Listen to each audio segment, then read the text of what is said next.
Hello, Sergeant Kennedy here, CR Wrestling Commentary, and I'm going to be reviewing NWA and Tried and True Wrestling presents By Any Means Necessary Part 2. This was a one-night event broken up into two for your TV or wherever you may find this, and I don't blame them. You know, they're like, look, nobody wants to sit down for 4 hours or 3 hours straight and whatnot. They're doing this right. The pay-per-views, though, that's going to be straight up, and I like that. So we're going to, you're not going to get a 5-hour pay-per-view or a 4-hour pay-per-view out of them. That's pretty good. And just like the last event, which was really good, when they kept continuing it, it stayed good. When they did the first one, they talked about the cage match, and they said it happening tonight, and I think that's where Kyle messed up. For those that are listening, when they say, yeah, you got, you and Jax Dane tonight in the cage, the thing is, I'm like, where's the cage match? I was looking for it. Okay, we got part 2. I got my notes on this. I'm gonna speed through it. Y'all got better stuff to do, and this event was actually worth it. Y'all to go check it out. You can find it by any means necessary. I'm just saying, NWA is kicking their game up. Nobody else is. No one else is. The only one that's actually elevating their game is the NWA. And they're working with other places, and they're gonna work with other places. Those are places I'm kind of interested in seeing. So I'm gonna look for this Tried and True Wrestling. Maybe it's just an aiding promotion or something. I don't know, but we're gonna do this. So for this show, okay, since it's for us, it's supposed to be new. Keep that in mind. For us, it's supposed to be news. That's why I'm opening up the way I'm going to open up. The show opens with Kyle interviewing Crimson, who stands with his 8-year-old son, 8 or 9, I think it was 9-year-old son. It seems like the kid was only used as a prop for Crimson's promo, which I get, and yet I don't agree with. The promo was okay. The promo was good. It was all right, but highly reduced due to curtailing words due to the kid being there. But he got the message across. There's consequences and repercussions for your actions, and you can't just let some bully, roll all over you and whatnot. And he says he's trying to teach his son that lesson. No matter what, don't let somebody bully you. And I get that. But I'm like, you're going to be in a cage match. So you want your son to see you get all messed up and bloodied up and beat down, regardless if you win or not, So it's like you stand up to the bully, but at what cost? It's like a Pyrrhic victory. But then again, if you do, which he could have said in this, like, look, son, I ain't say this part to you, but you got to know, okay? I love you.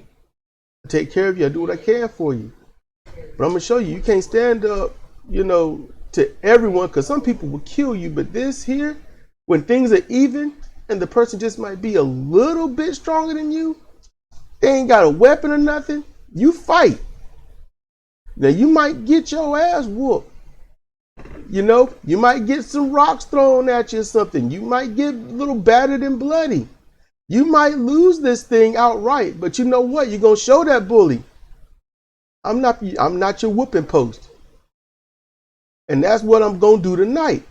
I'm going to go in there, with who you used to call, probably still will call him Uncle Dane. And I understand that.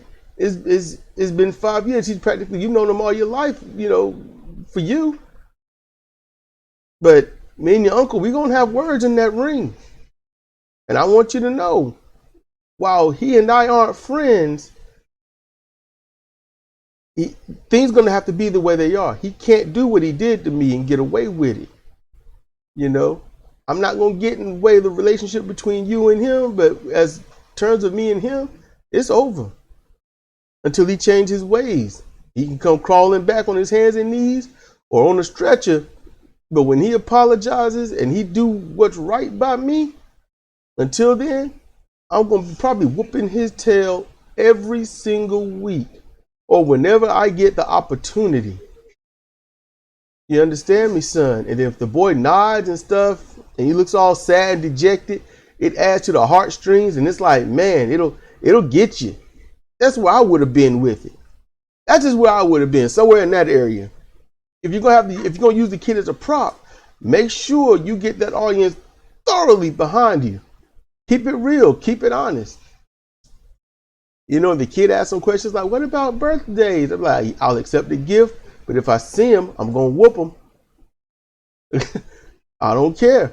He can send a gift in the mail or by somebody else, but if I see him, somebody's going to have to call the cops, and your dad probably going to jail, so he needs to stay away from the house. That's what I would do. And get that boy's genuine, actual reaction on camera. All right. But still, I get the promo. All right. So Kyle moves to the ring and interviews Tim Storm, who's in his wrestling gear. And I'm like, I haven't seen Tim Storm in his suit for so long. He's in his wrestling gear. I was like, okay.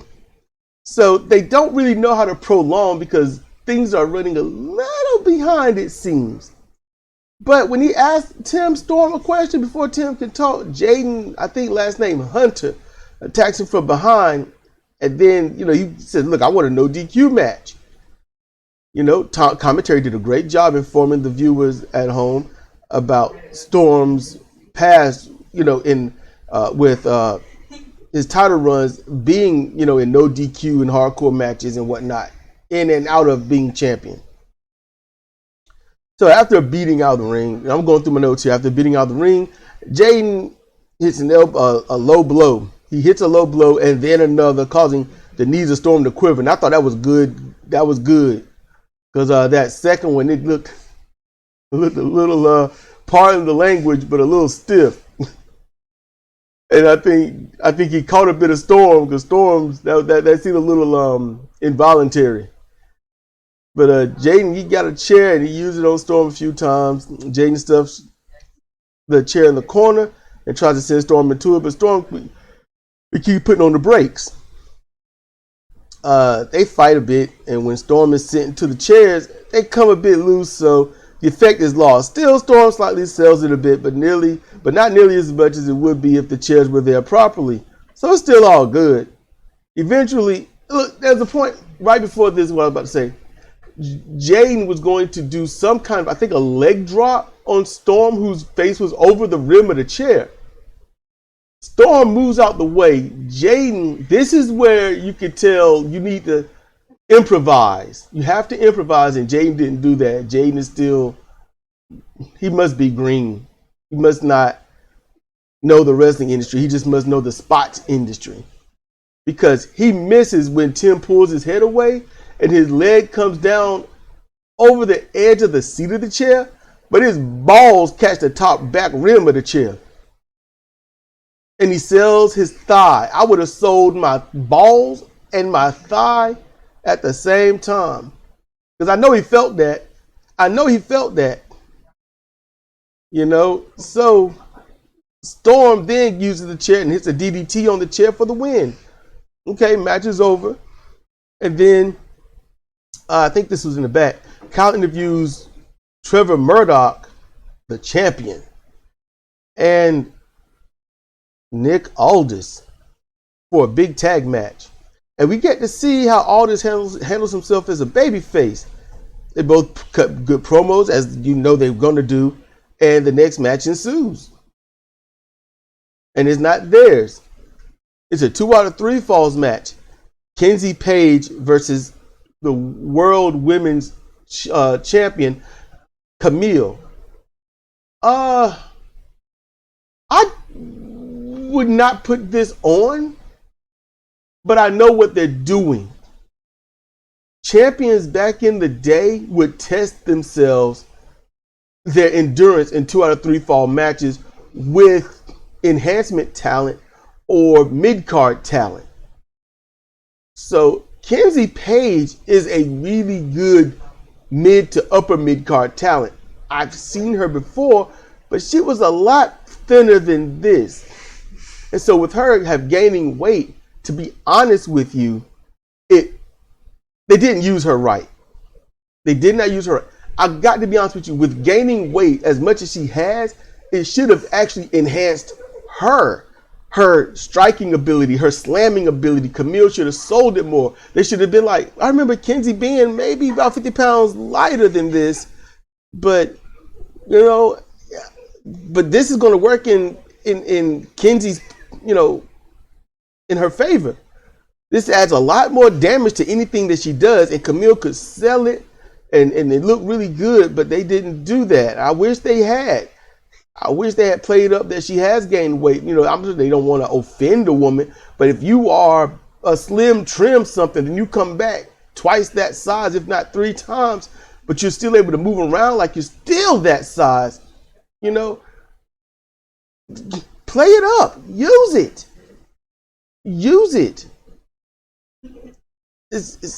That would be wrestling 101, so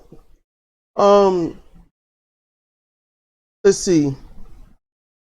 And this isn't going to be long anyway. Camille hit a leaping leg lariat, which was transitioned to a leg drop, which was pretty good. Paige does a stomp to the foot and chop combo for a bit, which then that got the crowd going. That was pretty good. A little bit later, Camille hits a swinging net breaker for a 3 count and the first fall of the match. So the first fall was a swinging net breaker, and it was a good one. Then there's that 1 minute rest.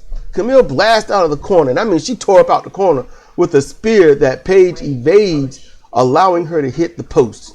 So that was good, and they fought outside the ring for a while. And then on the ramp, Kenzie hits a suplex that rocks Camille, who has to beat the ring out count, and does, only to be covered and forced to kick out.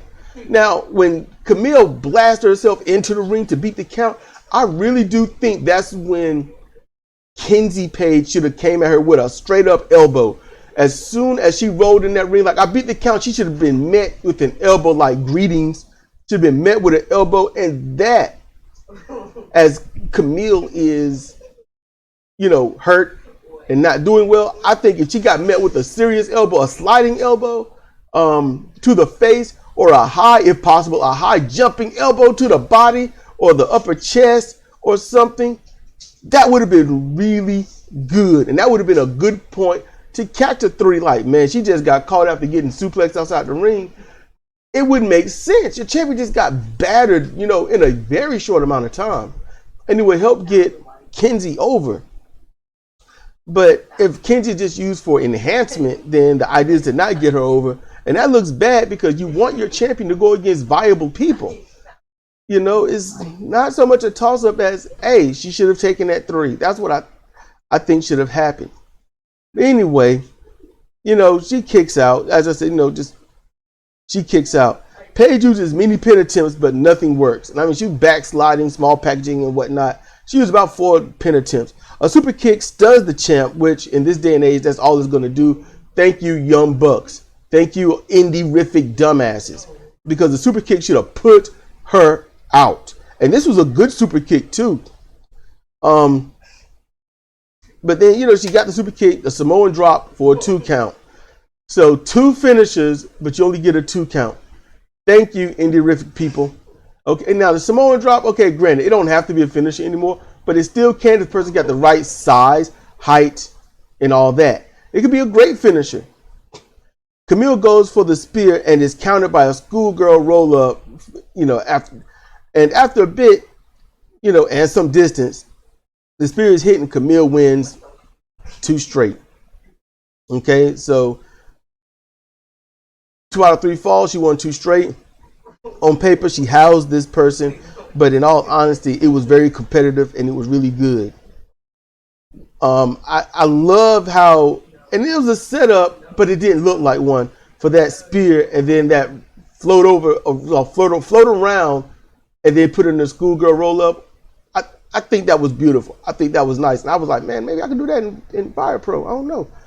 It just depends. But I thought that was cool. Now, while Camille is still in the ring, Strictly Business, Tom Latimer and Chris Adonis, they enter with Tom holding a small birthday cake for Camille. She breaks with a large smile. If she were a super heel, her cover would have been blown out of the water. But Camille is just a neutral heel. Because as you can see, she was giving Kenzie Paige a little smile and some credit, nodding and stuff after they had some words after the match.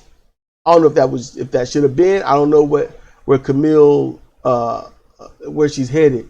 in the disposition area, what level of heel or what level of face, but right now I would say Camille would be neutral. Neutral is all right, but it don't last long because people want to either get behind you to stab you or get behind you to push you forward into victory. Either way, she's going to end up having to make a choice.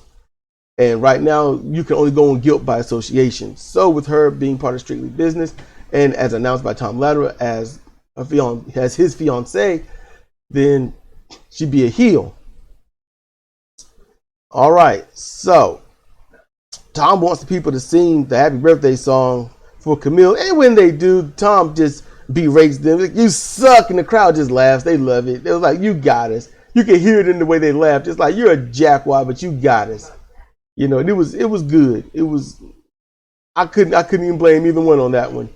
But he never broke face. He never broke that face. Then like, look, y'all suck. I hate all of you, yada, yada. He did a good job. Then he bullies Kyle and makes him sing the song.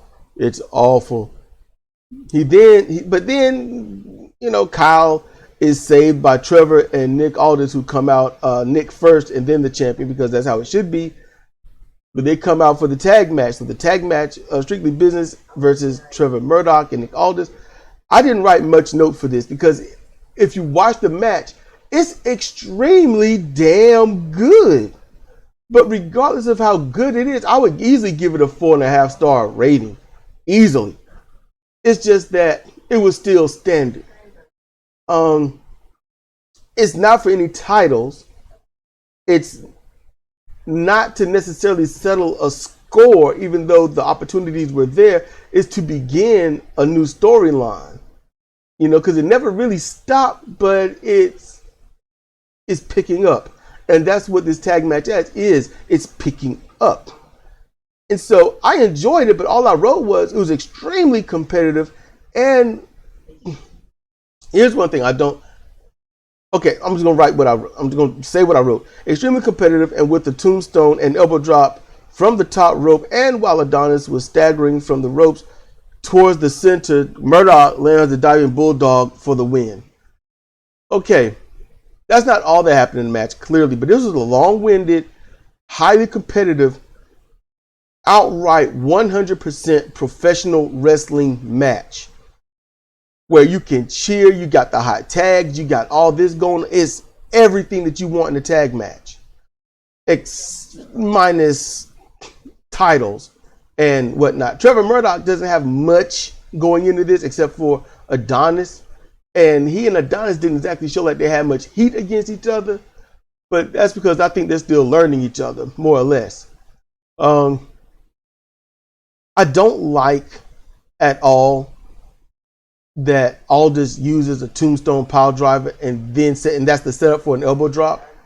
I think that's garbage wrestling. I really do. I mean, it's a tombstone pile driver. I mean, that's like slamming your knuckles, using the brass knuckles into somebody, breaking their orbital bone, and your finishing move is the jawbreaker. It don't make sense. It just don't make sense. I don't like it, and I think he should remove it. Now, I miss the old days. A good, nice, strong, stiff body slam. Just plant them. You pick them up. You can walk, and you can slam them right where you want them, how you want them, and they don't have to adjust. Luckily, for this, no adjustments was made on the mat to make it look phony. It's up to the champion to dive and hit what he can. And the ring is at that nice size where even if he's standing too far away, it wouldn't be too far away. Because he could easily sail damn near across the whole ring. It's that proper size ring. And I would say this ring is about, 15 by 15, or 16 by 16. I think they go up in twos. This might be a 16 by 16 tops. I would say at a minimum 12 by 12. I think that's the smallest ring they make. But it was a good long-winded match. Enjoyable. You can just sit there and watch it. You can just watch it. At points you want to be like, oh crap. And other points you're like, just punch him in the face really good right now. But then let's get to the cage match where I wrote a lot of notes. So the cage match is the main event. Is Jax Dane versus Crimson. So I decided to write a lot of notes on this because it's rare you get to see a cage match that means anything. But then again, this one necessarily doesn't mean anything. It's to elevate the violence, which I think was wrong. They've had their beef going back and forth. They have done things. But a cage match is to keep people from either running away or it's to make sure that no one can interfere. And that's where they messed up because nobody's interfered in their matches. And no one tried to keep running away in their matches. But if you don't add the cage, then it can't main event. And I get that. Because that tag match would have been a really good event ender. So let's go through this, all right? Let me speed through this because this was something. Hold up, because I'm gonna read it wrong. Okay. My fingers don't type what my brain tells it to type. I see one thing, I think I'm typing it, but it's something completely different. And the word was from. It was form, F-O-R-M, and it should have been F-R-O-M. So it's just that. So, cage match, main event. Jax Dane comes out. He gets to the ring, then he gets out the ring as Crimson's music hit. So Dane waits for Crimson at the entrance by Crimson, but sees his vibes. So Dane waits for Crimson at the entrance, but Crimson comes out from the side and it turns him around and attacks him. And then suplexes him on the ramp. So good business. Did what the girls did. See, Jim Cornette could take notes right here. Yeah, Camille got suplexed on the ramp. Oh my goodness, the pain, the devastation, slow to get up and hardly make it back into the ring. Jax Dane got suplexed on the ramp and it wasn't nearly as bad. That's how you do it. It's not nearly as bad. But then again, a woman doing it to a woman, a guy doing this to a guy, it's just different. If a woman did it to the guy and the guy sold for 8 years or something, I get it. You know, if a guy did it to the woman and she bounced up, we got a problem. You know, depending upon the size of the guy. Keep that in mind, everybody. But he got suplexed on the ramp and he was hurt. He turned over relatively quick. And he was recovering quickly. That's good. You know, a little compare and contrast if you want to do it that way. They fight outside the cage for a bit, and eventually Dane throws a chair into the ring, and then they both get into the ring and begin fighting. After a bit, the cage is chain locked, and then the bell rings. Dane throws Crimson face first into. Now these are my notes. I cut out a lot of minutia. Okay. Dane throws Crimson face first into the cage and starts working the top buckle to remove it. Crimson tries twice to get him away from the buckle and catches elbows for it. Dane throws Crimson into the cage again. Now the magic of the camera and then knowing how to do it, Crimson blades himself and no one in the crowd or at home could see it. And yes, I tried to see when it happened. Can't see it. When the crowd sees it happen, they let you know it. No one saw it. Great work. Amazing work. Mwah, chef's kiss. Thank you. And that should be standard, my ad. Standard. But now you got to give a chef's kiss to something that should be so standard that you don't even think about it.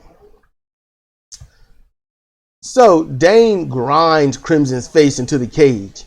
While Dane. While Dane punches down on Crimson in the corner, he is countered with a walking sit-out powerbomb.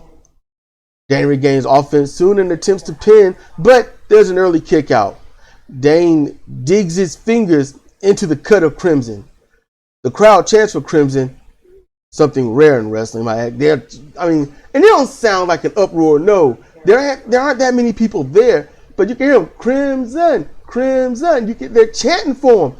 He's getting such a beatdown that they actually want him to make it. Somebody was probably like, hey, back in the day, because they would use that. Someone only get beat down until the crowd is like, hey man, we take so much pity, we want you to rise up. That's what you call listen to the crowd. That is crowd participation. Something that professional wrestling has seemed to have lost. But the National Wrestling Alliance seems to remember. And thank you for doing that. Thank you for being cognitive of that because it is needed. It really is. And so let me find, because this ain't on paper. If it's on paper, I just be holding my finger there. All right. Early kick out, finger, crowd chants for Crimson. Crimson then mounts a comeback. See, I wrote a comes space back. But Crimson mounts a comeback and throws Dane into the cage a few times and then uses a spine buster. And it was a good spine buster. It's a nice one. You know, and then off the top rope, Crimson delivers an elbow drop for a 2 count. The battle evens out with the blood on Crimson drying out. Started looking more like a bruise and whatnot instead. I ain't gonna lie, when it was drying out, I got a little worried because I was like, his hand looked kind of messed up. So I wasn't too happy about that. It's probably been slammed into the cage, you know. But Crimson grabs the chair, because, you know, remember the chair that was thrown into the ring earlier. He grabs the chair and he's holding it a little bit. And he's turning around and Dane spears him, hurting himself as well. Dane was holding his head and whatnot. Now, that would have been a good time if you wanted to, you know, bleed. That would have been a good spot. Crimson, but as a little bit time goes by, Crimson uses a Death Valley driver and Dane has something in his hand because Crimson didn't go for the 2 count. He was still too messed up. But Dane has powder and uses it to blind Crimson. Then a clothesline for a 2 count. And then Dane goes to his coat that was all rolled up and whatnot. And he gets rubbing alcohol and splashes Crimson's eyes. Crimson, he's hollering in pain. A clothesline and then the 3 count. The heel wins. He goes over.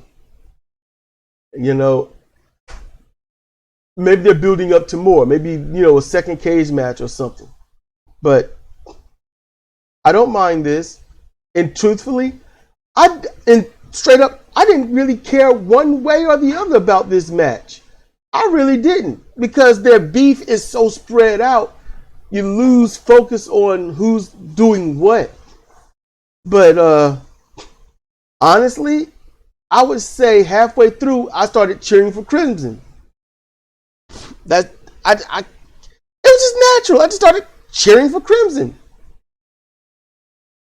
I caught myself between then and before the end, and I was like, whoa, man, they pulled you in.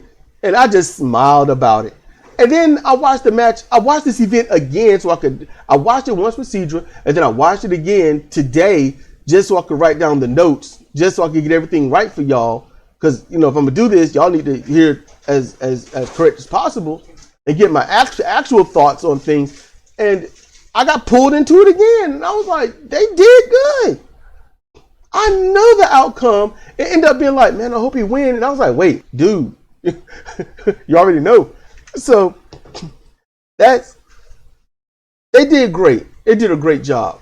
But at the entrance, Dane, you know, he won, right? So Dane calls for the ref and demands his hand being raised in victory, which the ref does. And then the ref says something to scold him.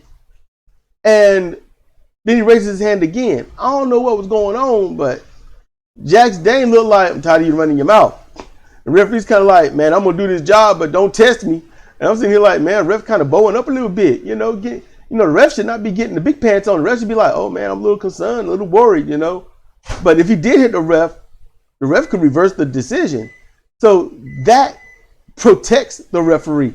The rules of a match protects the referee. That's important to know.